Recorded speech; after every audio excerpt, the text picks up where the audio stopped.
In this video, we're going to discuss confusion matrices and how to calculate accuracy and error rate. Confusion matrices are used in classification, decision trees, regression, and a number of other supervised learning algorithms. You'll get these results as part of the XLMiner output for them, and that contains really important information that you need to understand how to read and also calculate the accuracy and error rate. It will be given to you, but it's important that you understand how it's derived and calculated. So looking at this slide here, we have a confusion matrix presented to us where we have a predicted class at the top and then an actual class listed on the left-hand side. And the numbers that are listed diagonally, the 201 and the 2689, are actually the correct instances of classification. The ones that are incorrect are the ones moving from 25 to 85, which are showing incorrect classification.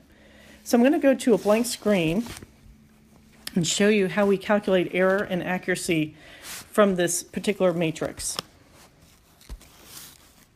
First, I'm going to need to draw my confusion matrix as best I can, and I'm not a great drawer, so bear with me.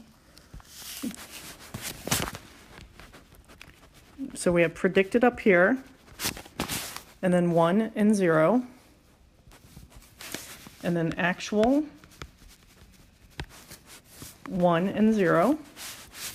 We have 201 instances here, 2,689 here, 25 and 85. This right here is what the algorithm got correct. This is what it did not get correct. So in the next slide, I'm going to show you how we're going to look at the accuracy rates. Let me clear this. So first of all, we need to know the total number of records. So what we would do is you are going to add up the 201 plus the 85 plus the 25 plus the 2689, and that gives you 3,000 records. Okay, important. We need this number for both error rates, both the error and the accuracy. Next, for error rate, we're looking at